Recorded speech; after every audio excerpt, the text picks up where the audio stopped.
Hello and welcome to This Week in X, presented by Crushing Comics.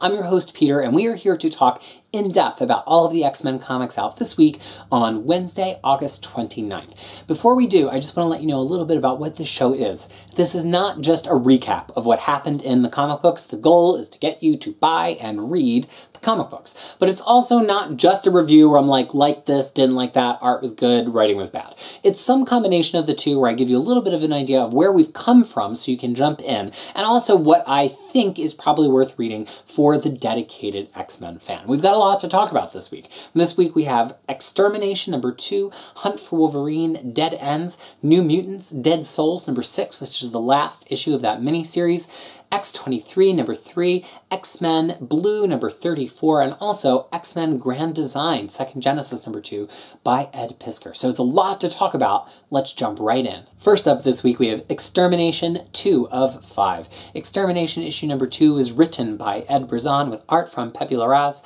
colors by Marta Gracia, letters from Joe Sabino, cover art from Mark Brooks, and this is edited by Darren Shan, and of course the X-Men group editor, Jordan White. I'm not going to say Jordan's names every time. He's the X-Men group editor. He edits all of these books. So what do you need to have read or to know about Extermination? This is sort of an event book packaged within a single limited series. It doesn't seem like it's going to have any tie-ins, although we did see some tie-in pages to hype up for this. Marvel's really getting into this idea of like doing after credit scenes in the comic books for people who've been watching the movies. I don't know how successful it is, although, you know, page turn surprises have always been an aspect of comic books, but to specifically call one an after credit scene and put it after the letters page or whatever comes at the end is a little goofy. Anyway, that's not what we're here to talk about. So Extermination seems to be targeted at cleaning up our messy timeline of alternate future and past X-Men. You know, we've got the original 5 X-Men who've been around since the beginning of All New X-Men at the end of 2012 as introduced by Brian Bendis. But they are not the only time travelers that are in our area right now. As they continued into X-Men Blue, Cullen Bunn also introduced Jimmy Hudson from the Ultimate Universe into our universe. He's Wolverine's son there. And Bloodstorm, which is Aurora Monroe from the world of Mutant X, which is where Havoc went after the end of original X-Factor with issue 149. She's a vampire version of Storm. Plus we've got our classic time-traveling characters like Cable, Rachel Summers, and Bishop, and also all the time-traveling characters that were brought in Battle of the Atom, including characters like Raze from yet another alternate future. And there's probably a whole lot of other ones going around because X-Men has become synonymous with time travel. Now, here's what's a little bit strange. If you were to ask me what to read before reading the series, I absolutely would say X-Men Blue. This is the natural outgrowth of X-Men Blue because it seems like it might be giving us a final resolution to those original 5 X-Men. But it's not written by Cullen Bunn, who has written all of the issues of X-Men Blue since last year. It's also not written by Dennis Hopeless, who wrote all of the all-new X-Men that came before that, or Brian Bendis, because now he works for DC. It's written by Ed Brisson, who doesn't really have any claim to the X-Men aside from writing one last time traveler over the course of the past year or so, and that's Old Man Logan. He has been writing his title, and that's one more person we might see addressed here, and he's certainly in this issue. But that brings up a certain weirdness with the issue, and possibly the whole series, which is that it's one of these situations where Marvel let another writer pitch into shutting down something where another writer had been writing it the whole time. They've been doing this a lot lately. So they have Brisson here finishing what is probably really Cullen Bunn's story. Earlier this year they had Rosenberg do Phoenix Resurrection, finishing up what was really Dennis Hopeless's story in Jean Grey, and it creates a sense of discontinuity between what these writers have been writing all along to get us hyped up and then what it is to cross the finish line. Look, I don't know what the internal politics are inside of Marvel. Maybe Cullen Bunn had no interest in the story, no pitch for it or whatever, but it just feels a little discontinuity. So, you know, where does this pick up? Does it pick up after the end of X-Men Blue with number 36, which is still 4 or 5 weeks away from being released? We don't know. I tend to think yes. I think stories, when you don't know where they're placed and they're still coming out, it tends to be safe to assume that whatever ends first probably comes first in continuity. So I think that it'll probably be that X-Men Blue ends and tease this up. So that's enough talk about all that. Let's get into what actually is happening in this book, and was it a good book? Well, the first issue was amazing, and if you're into this idea of the cleanup of time and what's going on with all of these teen X-Men, I really think you might like this, and the art is gorgeous. Pepe Larraz, I don't know, because I'm terrible at names, but I don't do that to disrespect, especially not this artist, because his pencils are incredible, and Marta Gracia gives them an amazing high gloss color, and that continues in this issue. It's really attractive. And Brazan, who I had some doubts about, because he's kind of just written very kind of curmudgeonly characters for Marvel so far. He wrote Bullseye, he wrote, you know, Wolverine, even Iron Fist is still kind of this like very kind of reserved dude. I didn't really know how he would write these teen characters, but I think it's really working. And in this issue, we kind of are coming off the big setup from last issue. There were some big deaths, which even though they're an issue ago, I can't even spoil yet because they were huge. And we seem to have set up two opposing forces. We have one force who's a version of a character we know and love, who seems to be a bad guy, maybe, but then we also have another character. We have Ahab, who is from Rachel Summers' future, who, you know, was responsible for all of the Hounds, who also is coming and kind of plucking these X-Men out of the timeline. And it doesn't seem like these two characters are working together. They seem to be working in opposition to each other. And maybe the character that we know and love, who's an alternate version of another X-Men character, is actually trying to get these characters back to where they're supposed to be before Ahab gets them. That's my current theory anyway. So this issue, it's a little bit less action-packed than the last one, a little bit less surprising than the last one, but it has something really satisfying in it, which is a big splash of all the X-Men assembled. And you know, this is a cheap shot. We know that fans like me get excited about it every time, but it's fun because of what happened, because of what happened in the last issue,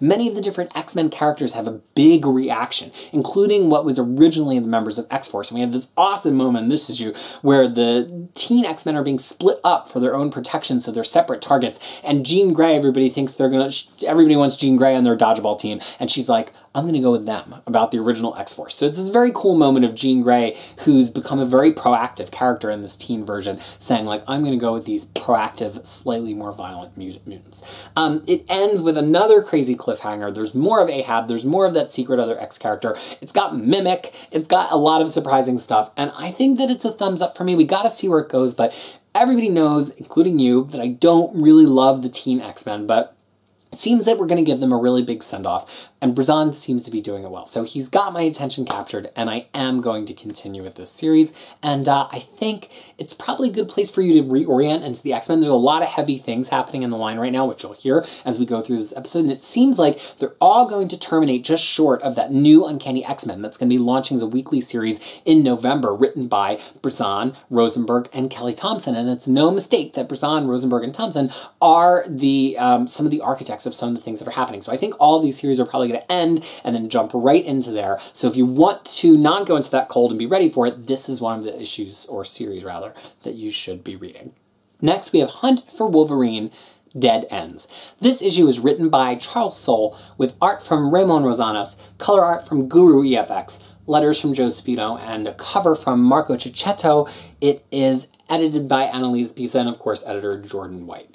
I don't have anything positive to say, I don't think, about this Hunt for Wolverine. This is the 18th issue of this nonsense, which could be called Wolverine Bait and Switch, because Marvel keeps saying that he's going to be in stuff, and then he's not really in stuff, and the stuff is hardly even about him. It started with, you know, Infinity Countdown, which he was on the cover of just basically to do a quick handoff of an Infinity Stone to Black Widow, and here we are in this 18-issue series. It started with the Hunt for Wolverine, where we find out that he's not in his grave anymore. We had four-issue limited series, which were all a huge waste of time, and now we're here in this final issue that's supposed to tie them together. So what does it tie together, really? And what do you need to know going into this? You need to know nothing. It recaps everything that happened that was interesting in those 4 series pretty much within a page. So don't go back and read them. Definitely don't buy them in a collected edition. They just, I mean, some of them had high quality creators on them, but they each felt like a 32 or 48 page story that was just stretched like taffy to fit into a 4-issue series that, and each writer kind of got one revelation that they could dole out, right? So there was the Adamantium Agenda, which was Tom Taylor writing basically the New Avengers plus X-23, which really looked good, and the revelation had to do with X-23's genetic lineage and how she connects with Wolverine. So that was the big bombshell in that one.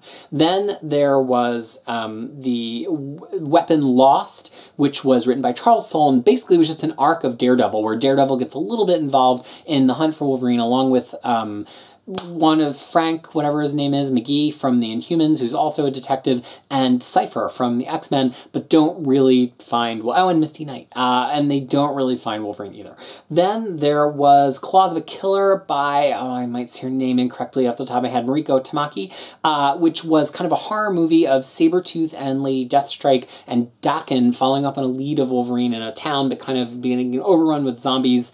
And the hint that got dropped there was not really a hint, but it was like Daken gets kidnapped or taken away or something. That was such a waste of time. The issues took all of like 90 seconds to read. There was just nothing there. There was no there. And then the fourth and final one, oh gosh, who was in the last one? Oh, so the last one was the one that kind of counted. It was by Jim Zub, and it was called Mystery in Madripoor. It was all of the X-Women, and following up on Wolverine leads in Madripoor, and ultimately a big change for one of the major X-Women in that one. Guess what? This issue doesn't even recap the 4 series that much, because it doesn't matter. None of them had to do with Wolverine. The only story we really got out of this is there's some shady corporation who cares about mutant DNA, and Wolverine is currently working with them. Surprise! This issue does have a couple fun moments. We get Daredevil and Tony Stark visiting, being summoned, really, to the X-Men mansion by Kitty Pryde, and she snarks with the best of them. You know, Kitty Pryde also is super genius, and so her and Tony Stark I always get a kick out of. And then there's missiles launched at the X-Mansion, but they're not really missiles. They're just basically like objects that are dropped from space, and you get what seems like it's going to be a really cool scene. There's 4 missiles, but there's only 3 people. There's Storm, Firestar, pretty cool to see her occasionally still being alive, and Tony Stark, and like, what are they gonna do? And there's this big lead up where it's like, hey, we've got to take out all 4, but there's only 3 of us who've ever done the first one, go for the, and then it kind of just like, we don't really see any of it. It just happens off screen. And then Kitty saves the day, as Kitty does. So yeah, I can't, it's really hard for me because I don't like to be disappointed by X-Men comic books, and I don't know that any of these were bad comic books. Some of the craft was really good, especially in some of those miniseries. The art was really strong, but we got to the end of this, and I just feel like you could have done it with like the same 2 pages that were the end of this issue, which is like, Wolverine's back and he's kind of a bad guy, which how many times have we seen that happen before, right? Like an Enemy of the State where he's a brainwashed bad guy, and I don't know what else. He's been bad many times. I'm not, oh, when Apocalypse has him be a bad guy in the 12. I don't know. I'm not going to name them all. So yeah, I was unimpressed with this. I don't think you need to pick it up. I think you're fine just getting Wolverine the Return and hoping that that's good. Soul, you know, talking about people who drop in and finish other people's stories, and Marvel Now, what is his name? Paul Cornell wrote 2 series of Wolverine that were about him losing his healing factor and trying to be more of a normal human superhero, and then Soul swoops in and writes The Death of Wolverine, which was actually pretty good, but disconnected. And here we have Soul writing The Return of Wolverine, even though Soul hasn't really been writing any X-Men books. So, sorry, can't give a thumbs up to this one. Our next book, New Mutants Dead Souls #6, wraps up what has been a blockbuster miniseries for the New Mutants characters, and that has turned out to inspire conversation, debate, all sorts of feelings that I have not seen inspired in X-Men fans for quite some time. So I'm really happy that I'm getting in 1 week in X where I can talk about one of the issues. So this issue, issue #6, was written by Matthew Rosenberg. It has art from Adam Gorham, color art from Michael Garland, and letters from Clayton Cowles. The cover is by Ryan Stegman, J.P. Mayer, and Michael Garland. It was edited by Chris Robinson, edited by Darren Shannon, and also Jordan White's name is in there too, that Jordan White. Wow, so let me just, first of all, plan to read this because it's incredible, okay? If you like the New Mutants characters, it's for you. The things that you need to know going in are a few things. One is that it relies on some of the status quo that Karma was left with after Marjorie Liu's arc on Astonishing X-Men that starts around the time that North Star was married in issue #50. So that's one piece of information. I don't know how much it really matters. All you really need to know is she's the CEO of this Hitachi Corporation that I think was her half-sisters, and we defeated her on that arc. And so she feels some responsibility as a corporate citizen. It also is a super deep cut of Karma's history, but you don't have to read anything for that because it's explained here here, and it's from many decades ago. So that's one thing.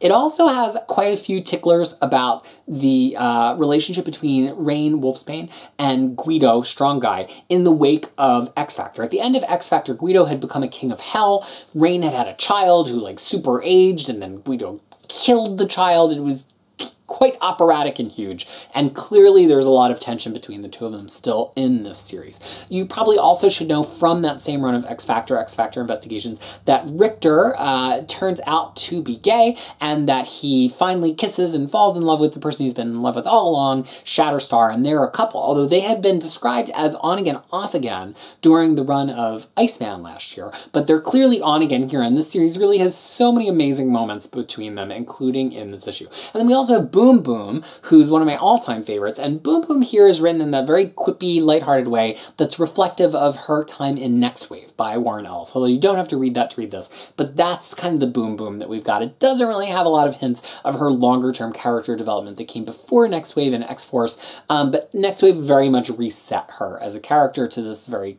silly, funny version, and that's the version we have here. And the team is led by Ileana Rasputin, Magic. It doesn't really have a lot about Magic's current status quo because she did have some development at the hands of Jeff Lemire in Extraordinary X-Men. You don't really need to have read that. If you know who Magic is and what her whole thing about Limbo and being the Dark Child is, you're going to understand this comic book. So each of the previous 5 issues was basically a one-shot adventure of this team being sent out by Karma to investigate some strange supernatural occurrence that has to do with her Hitachi Corporation. And everyone very much stands alone, although 3 and 4 kind of go together. And they do work sequentially because we are learning things as they go on. And each one is so good. Each one was like a 4.5 or 5-star comic book for me. Like, just absolutely incredible. Everything I want. The voices are great. The art, Adam Graham really draws the hell out of this. He kind of is a little bit reminiscent of Ryan Stegman, who does the covers, but he's a little bit cleaner than Ryan Stegman. His characters aren't as kind of like Ryan Stegman's characters are very like, I feel like they're always craning their neck and like sticking their chin out. Gorham doesn't really have that quality. Just terrific. And so many subtle things being done with the relationships between the characters and with the characters to some of the other X-Men, right? But this issue is something very strange. You have to have read the previous 5 issues, where any of the other 5 would have said, yeah, jump in here and see if you like it. This issue is not going to make sense if you haven't read the other 5. And the other thing is, where each of the other 5 were self-contained, this issue, the last issue of the miniseries, is not self-contained, and you need to know that before you read it, because people this week have been freaking out that this miniseries ended without ending. I mean, it literally ends on a tremendously huge cliffhanger without even saying what to read next. The thought is probably it's going to continue into either the Multiple Man Jamie Madrox series that's going on right now, which is also by Rosenberg, or Uncanny X-Men in November, which will be co-written by Rosenberg. So 2 very solid guesses, but it doesn't tell you. So what I've been seeing is a lot of people being like, either saying, well, I haven't liked it all along, which they're just wrong. I mean, like what you're going to like, but as a huge X-Men fan talking to dozens of other huge X-Men fans online right now, a lot of X-Men fans like this. I think you'll probably like it if you like these characters. But the other reaction has been, well, I liked it, but how could they just leave me here on a cliffhanger? Somebody said to me earlier today, look, Peter, I know you read everything, but to me, this was a commitment of $24, and I feel like it didn't go anywhere. I love the transgressive nature of it not going anywhere in a cliffhanger. Why do we need every limited series and every arc to just be this little container that has a beginning and an end? You know what happens when Marvel does that, when X-Men comics do that? There's no reason to revisit those. I mean, I think of so many good miniseries that have been out in the last decade of X-Men. Psylocke miniseries, Pixie Strikes Back, Wolverine and the X-Men Alpha and Omega, Longshot Saves the Marvel Universe. There have been a lot of good ones, but none of them matter because they all just start and end. They put a little cap on their story. Maybe you hope that, you know, some future writer puts a pin in it and decides to pick up that plot. But as soon as they're done, they feel like disposable, like just like plastic bags that are going to get washed out to sea, right? This series doesn't feel like that. It does great things for the character. characters, and even though none of what happens in the first 5 issues is irreversible, what happens here is going to matter because it doesn't get resolved. And I think that's a great thing, and I don't think you wasted your money if you bought it and it didn't resolve here. It just means that there's a great tickler for the future. If you think back to the way we got our huge, expansive world of X-Men back in the 90s with all these dangling plot threads about Apocalypse and Mr. Sinister and Strife and Cable and the Legacy virus and Adam X and all of these things, is because stuff just did not resolve neatly, and I feel really strongly that this is the right thing for the X-Men franchise to be doing right now, not these little bottled series, much like Rosenberg's last series, Phoenix Resurrection, which brought back Jean Grey, but that's all you need to know. It brought back Jean Grey. It's right in the freaking title. There's nothing worthwhile reading in that series. Well, I can't say that about this one. It's worthwhile, and right now, you know, I keep very careful tabulation of every single comic book I read every week, how long it takes to read, what my rating is, and my review. Right now, this is my number 2 rated comic series of the year, and it's not going to change because all 6 issues are out, so it's just a matter of anybody can top it. The only one that's topped it so far is Images Maestros, and I have more issues of that to read, so the average could go down. So it's been a long time for me since an X-Men book was that good, and hopefully my enthusiasm is coming through the camera. If you're only going to buy an issue of this, buy issue 3. Because it's really fun and it stands by itself really well and it's a good sampler and it's shocking in the way that this issue is shocking too. And then if you like 3, pick up the trade or pick them all up digitally. Heavy, heavy endorsement for this comic book.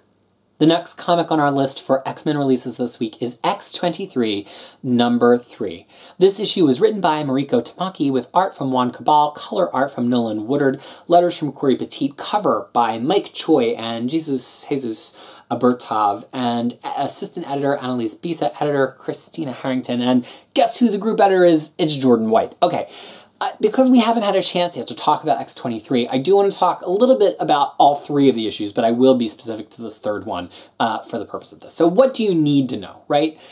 Ultimately, the one thing you really need is to have read some amount of Tom Taylor's all-new Wolverine, or maybe X-Men Red, because you need to know that there's another little X-23 running around right now. Her name is Gabby, or Honey Badger. At the beginning of Tom Taylor's all-new Wolverine, we discovered that there are additional clones that are the same genetic lineage as the Lara clone, but they didn't all turn out quite the same as her. So they have different spins and powers, you know, whether they can regenerate or not, or feel pain or not, claws in different places, different number of claws, and they kind of function as one of the major arcs throughout that amazing Tom Taylor All New Wolverine series, one of the best series of Marvel now, universally loved.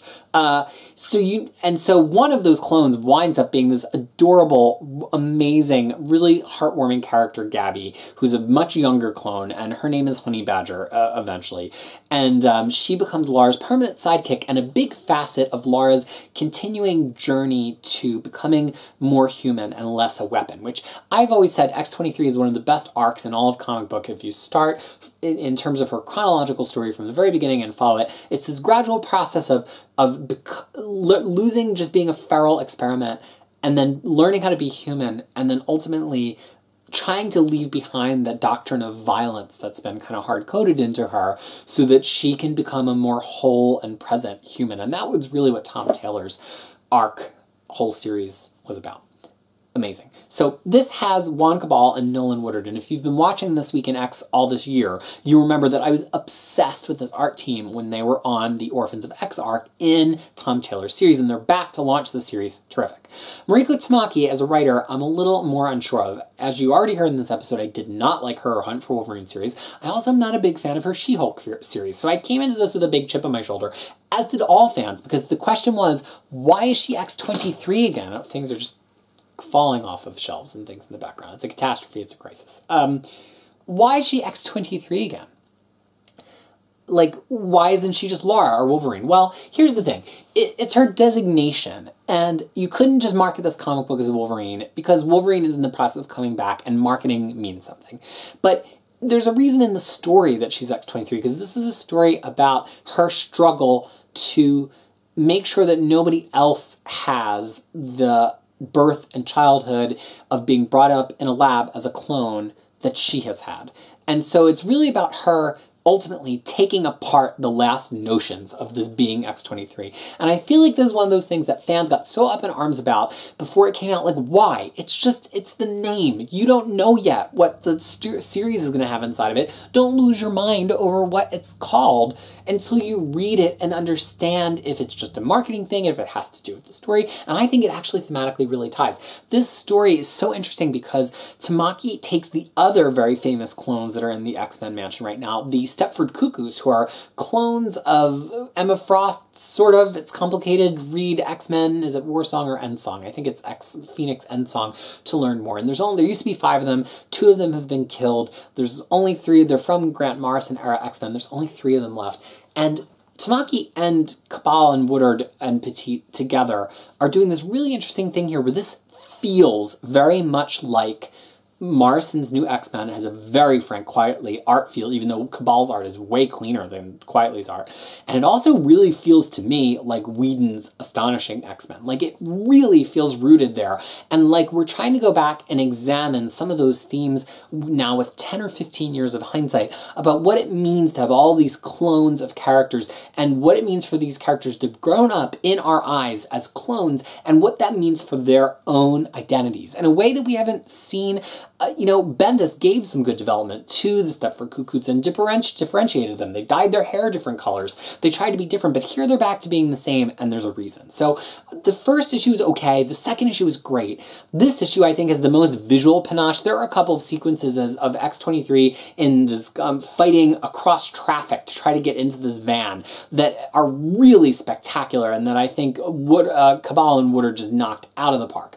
But the problem that I'm having with this series is that Tamaki does a good job of X-23 describing her mission, but I don't know if she's captured her voice, this kind of hopeful quality that her voice got in the course of Taylor's series. It feels like a little too quiet, and we're not getting into who Lara is enough. And because it's paired with the title being X-23 and all of this chip on our shoulder that we've got, that to me I feel like is artificially dragging it down because it allows people to say, well, this doesn't recognize X-23's Lara's humanity at all. Well, I think it does, and I think this plot is actually really, really interesting and a really, really fascinating direction to take both X-23 and Gabby and the Stepford Cuckoos. So I would maybe urge some caution here if you really love X-23, you really love Tom Taylor's X-23, maybe we gotta let this arc, which is called 2 Birthdays and 3 Funerals, run its course before we can know if it's great. But if you really love X-23, if you really care about her, I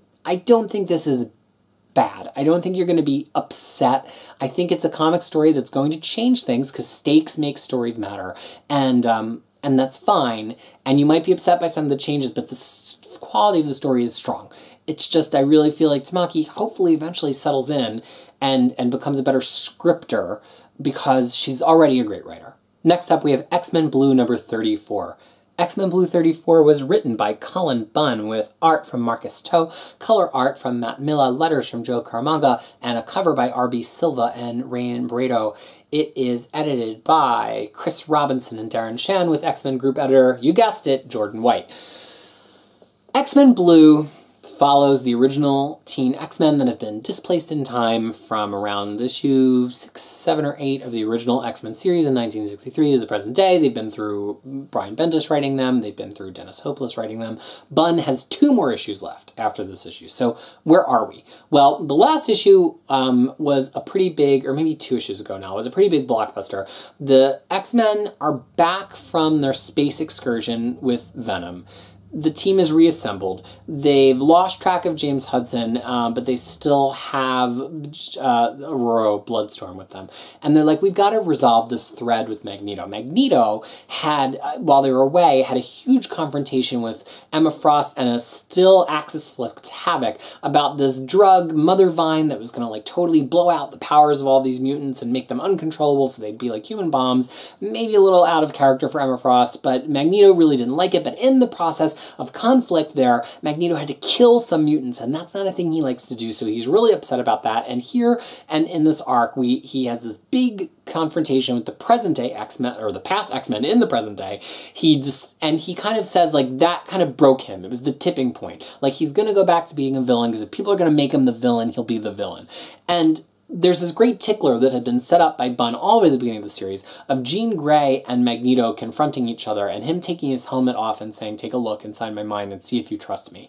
And we never really got the full play of what happened there. And then also, Magneto has a time platform, much like a Doctor Doom time platform, which he theoretically was going to use to send the X-Men back, but he's been using to peek forward and backward in time as well. And so this issue purports to really pay that off. He's in the future, and the original X-Men, which are in our present day, have grown to be adults and they're in this future. And this is a very post-apocalyptic future, and it seems like it might be Magneto's fault. So that's some heavy stuff. And Bunn is pulling together a lot of plot threads, but the issue just doesn't really go anywhere. Like, I told you all you need to know. That's all the things we need to know going into this issue.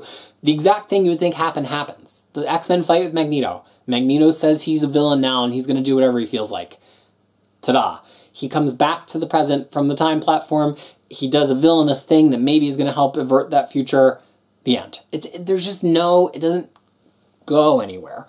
The art is amazing. Marcus Toe is really turning into one of these really reliable, really, really pleasing artists. Everything has a really high gloss to it. The colors from Matt Miller are fantastic. But look, if you haven't been reading X-Men Blue up to this point, you do not need to jump in here. And if you have been reading it up to this point, this is going to feel like empty calories, I think. I mean, it's good, it's pretty. Bunn is fulfilling the promises of the arc, but I guess I was just hoping for something a little bit bigger or more significant for hanging on for 34 issues. And especially only knowing that there's 2 issues left for him to tee up the remainder of the relationships of the original X-Men. It feels like kind of a waste of time for us to be in the future with them, not really learning anything more about them in the present. So it just, I don't know, like maybe if you've been liking X-Men Blue this whole time, you're going to dig it, but it really just felt a little unsatisfying to me, which is not something I would have said about this whole run. You've seen me be enthusiastic about portions of this X-Men Blue, and while I haven't been doing this Week in X, some of the stuff that where the original X-Men were in space, and we were just focusing on Magneto and Polaris and Bloodstorm and Jimmy Hudson and Havoc and Emma Frost were great. It was the first time that these X-Men comic books have felt like real X-Men comic books to me for a while, but I just don't know. It's kind of fizzling for me at the end here. We've got one more book here, and it's not really the kind of book I can recap for you. It's X-Men Grand Design, Second Genesis #2, which is really the 4th of 6 Grand Design issues. It's by auteur Ed Piskor. He does everything. He does the illustration, the letters, the colors, the writing. It's all an Ed Piskor jam. And what the conceit of the story is that it's bringing together all of the history of the X-Men into one 6-issue series that will get you all the way from before their debut in 1963 all the way to the end of Chris Claremont with Uncanny X-Men 280. So the first 2 issues just dealt with Silver Age X-Men terminating prior to Giant Size X-Men.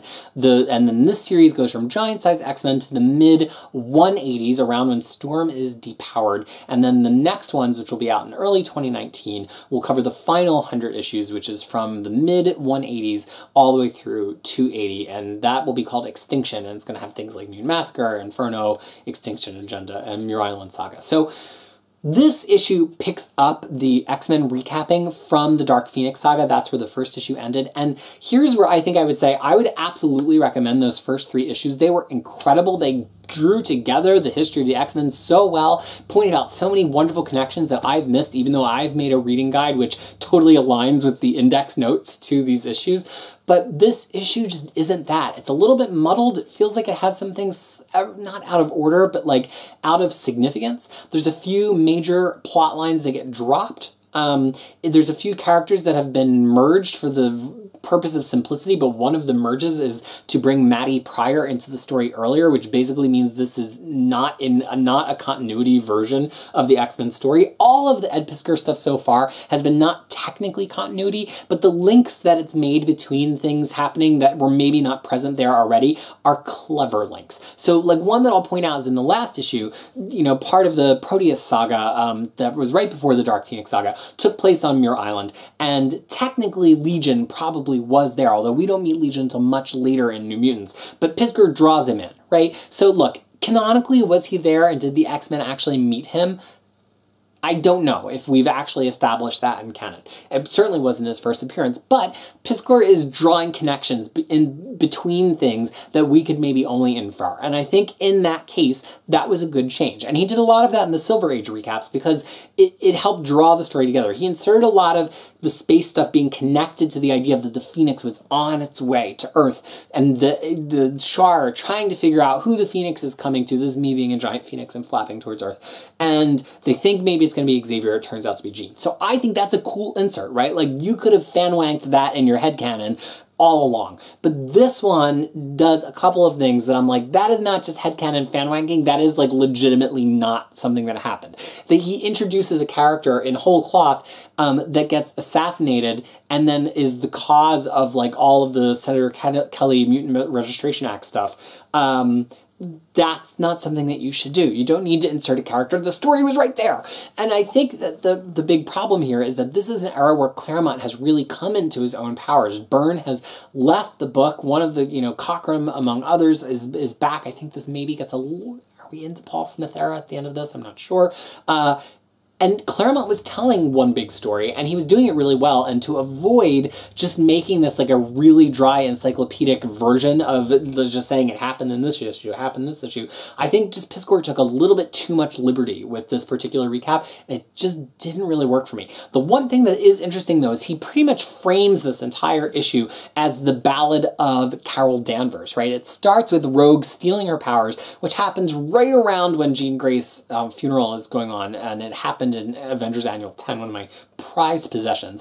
And it wraps up basically with Rogue having not been the one shot with the depowering cannon developed by Forge. It's ultimately Storm that is shot, and Storm becomes depowered, and Rogue goes on having their power. So it's really a lot about Carol Danvers, a lot about Rogue's journey, but some of the stuff that the X-Men do in the middle just feel really muddled, and it doesn't really feel as strong as reading the actual issue. So point being, I would actually say read the first 3 and then pick up from the Dark Phoenix Saga and then begin your Uncanny X-Men read from there. I don't know that anything other than the Phoenix Saga before that is so great that you have to read the original issues. Phoenix flapping. But I think once you've gotten to 138, it's a good place to pick up and just read the actual classic issues. I don't know that he's doing any favors. So he's going into a very complicated part of X-Men with the next 2 issues that'll be out in early 2019, and I'm very interested to see what he does there. There's a lot of simplification and explanation that can be done, because I still, to this day, get tripped up trying to explain that, like, they died in Fall of the Mutants, but then they didn't really die, but then they couldn't be seen on video, and then there was the, Siege Powerless and all this stuff. So I'm really looking forward to how he chooses to simplify all of that.